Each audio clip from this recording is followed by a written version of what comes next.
Hello, I'm Vitaly Rosen. For the last 17 years, I've been working with couples as a couples therapist, and today I'm going to describe to you the model of an ideal relationship that I developed throughout that work. Let's start in general. Please imagine 3 units or 3 buckets, let's call it. Let's call this an individual bucket.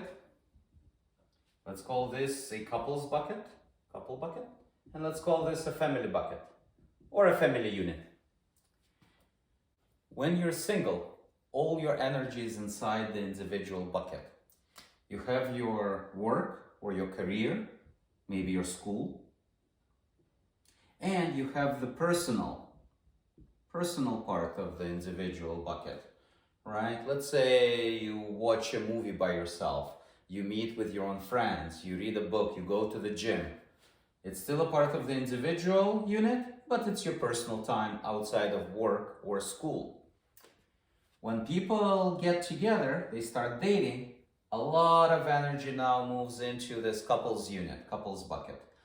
The most successful couples, though, they learn to balance the two, because you need closeness in the relationship and you need some distance. At some point in time, the family bucket may be born, and born again, and again, and a lot of energy then goes into that family unit. If you're in a traditional household, the wife's energy usually goes into this family bucket. Let's say childcare, household. The husband's energy, traditionally speaking, may go into the career portion of his individual bucket in order to provide for the family unit. In more progressive households, after the mat leave, the energy is divided more or less evenly. It doesn't matter, everything works as long as both partners are on the same page. But now, this couple needs to juggle all 3 units, okay? Now, let's look into this couples unit, couples bucket. If you're like most other couples, in the beginning, you probably had a lot of fun together and a lot of sex. This is your Romeo and Juliet stage, infatuation. This is the passion side of things. If everything goes well after that, not for every couple, remember I'm talking about the ideal relationship here. If everything goes well, a true companionship develops. And I'm very, very picky when I talk about companionship for couples. I actually divide it into 2 layers. The first layer, I call it fair weather companionship. Fair weather companionship. That's when everything is good between the partners. There is no controversy, the weather is fair.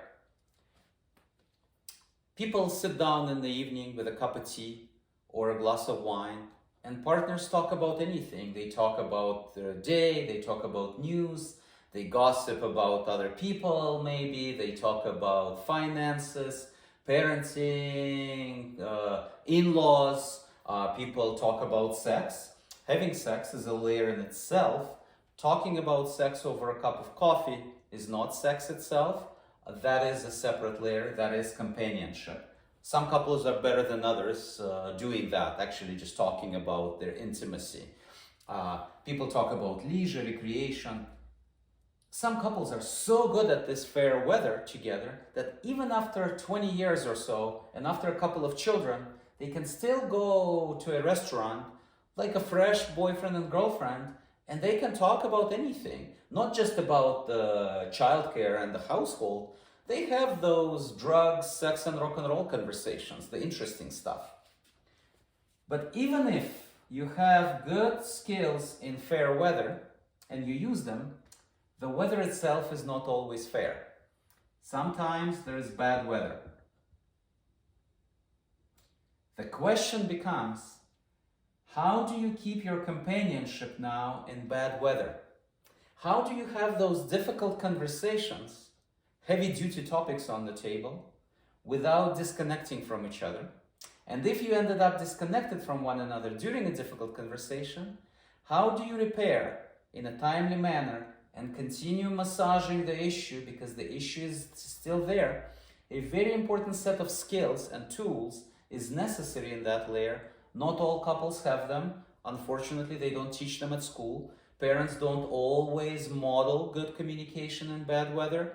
So, but if as a couple, if you have good fair weather, and if you have good skills and tools in bad weather, and if you use them, this is going to be your emotional connection for many years and decades together.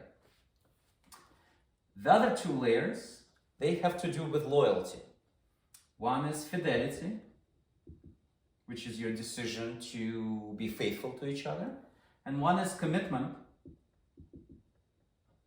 which is your decision to stay together forever.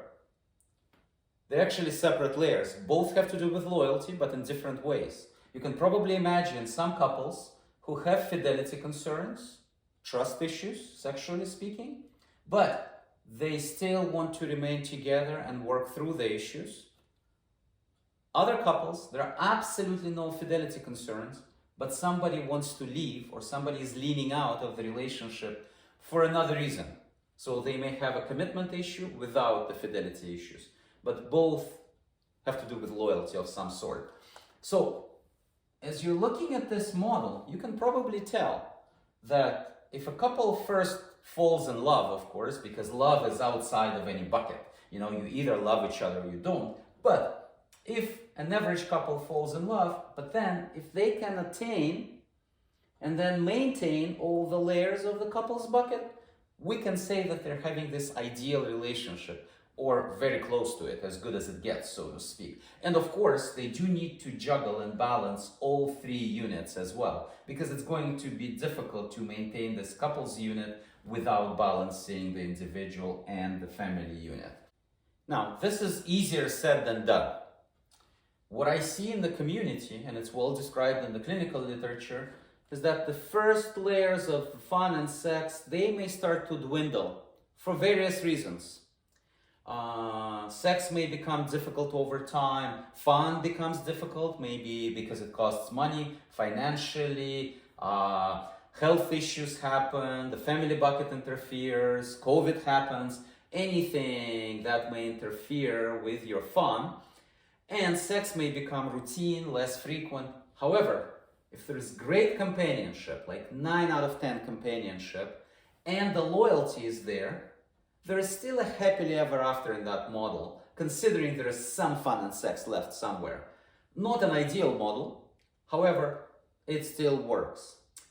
Whenever I see issues in the companionship department or the loyalty department, that's when couples usually go into distress and they end up on my couch.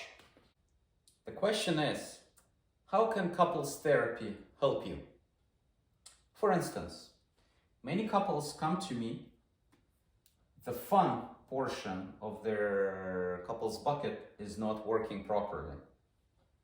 They have fun as a family, but if they do, it's a +1 into their family bucket, it's a 0 into their couple's bucket.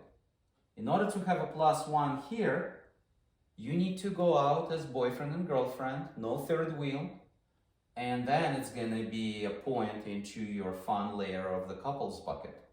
Couples therapy can address that portion. Sexual concerns, like I said, this portion starts to dwindle for a while.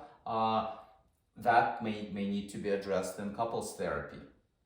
Your fair weather companionship, for this, you need a communication platform. You can communicate in fair weather, this is important. But a very important part, very often I see issues here. People do not communicate effectively in bad weather. Instead, they either sweep the issue under the rug or they escalate, they fight, the issue stays there, they continue going forward. Someone has resentment inside, there are some unfinished business, some feelings. It starts overspilling negatively onto your fair weather companionship eventually. Overspills onto your sex portion and the fun portion of the couple's unit beyond the natural wear and tear. When the bottom portions, the basic parts, the layers of the couples bucket start getting empty or more or less empty, it eventually overspills onto either fidelity portion or the commitment portion of the couples bucket. Some couples, they come in with the issue of one partner being too much into their individual bucket, not enough energy in the couples bucket or family bucket. The other partner typically dissolves themselves practically in the family bucket, and they don't get enough personal time, let's say, or they may underdevelop their career portion. That may also skew the dynamics and present issues. Effective, competent couples therapy should be able to address, first diagnose, find the specific issue, and then help you address this.